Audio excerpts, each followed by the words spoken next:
Hi, you're listening to Kate Palmer.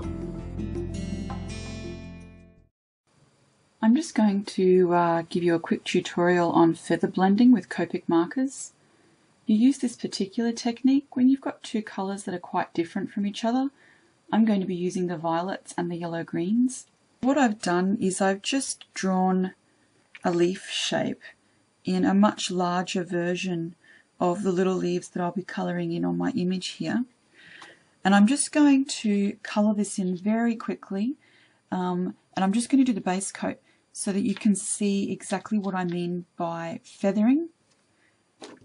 The first step is to choose an end and pick your darkest colour. In this case it's the V15. And then with quite quick strokes, just lay down that first amount of colour. So what you've got is this raggedy edge here, which is the feathering that's talked about when people talk about feather blending. Then you need to grab your mid-level colour, in this case it's V12, and again just continue with that same type of stroke. You can see here that this also has that same ragged edge. The next step is to grab the darkest marker in your opposite colour.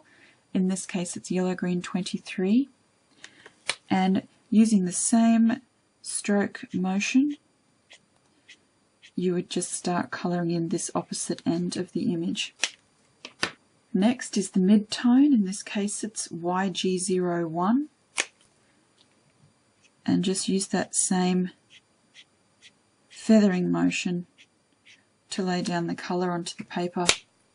Then you repeat this with the two palest colours. In this case it's V000. Now you work this towards the middle, and the idea is to drag this quite a long way towards the green. And then with the palest yellow-green colour, in this case YG and then 4 zeros, start from the green end. In this way you can see you start to build up your colour gradation. I just wanted to make sure this was nice and large so that you can see the actual feathering strokes that you need to use for this technique to blend well. These little feathers are most important in this middle section here so that you don't end up with a muddy colour. So I've just quickly finished colouring in my large leaf with that feathering stroke, just so that you can see how nicely these colours blend. Onto my image. The first thing to do is lay down your darkest colour on one end of the image you're colouring.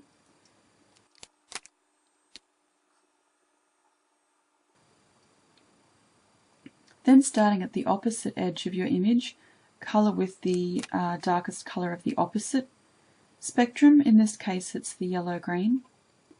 Again, colour with the next darkest colour, but just colouring next to the colour that you've laid down. Don't go over the top of it yet. Then what you need to do is pick up your two lightest colours.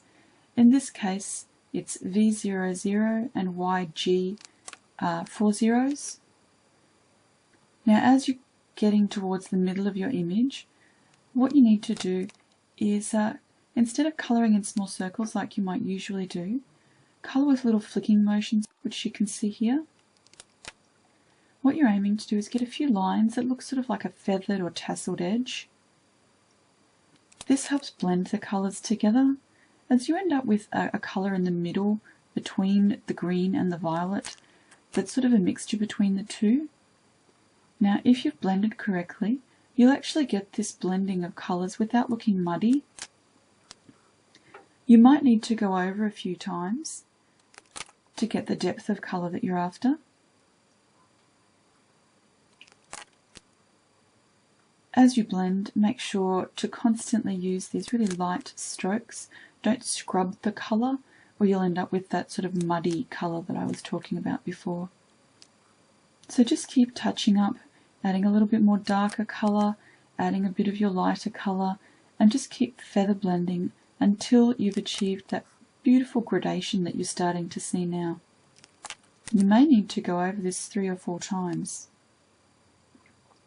I'm using the Gina K Pure Luxury paper, so it takes a little bit longer to dry than some of the other cardstock out there, leaving a little bit more time to be able to blend those colours properly. This is one of the best cards I've found so far. Alright, if you have a smaller image, like the bodice of the dress and the little feathery bits around the arms, instead of using the 6 colours, just use 4 colours for smaller areas. But you still use the same technique. So colour the darkest areas first, then the mid-tones, and blend these together. In the case of these smaller areas where you're only using 4 colours, it's those mid-tones that you would use to blend. So again, just adding the darkest colours first. In this case it's the V15. Going back in with the mid-tone. Going to the opposite end of your image, colouring with the darkest colour, which is the YG23. And then again in with that mid-tone, which in this case is YG01. I like to finish off the image by adding just that tiny little bit more of the darker colour at the edges, just so that there's a really nice contrast. I learnt pretty much everything I know from a Copic class that I took online with a lovely lady called Suzanne Dean, and her lessons were absolutely fantastic. So thank you so much, Suzanne.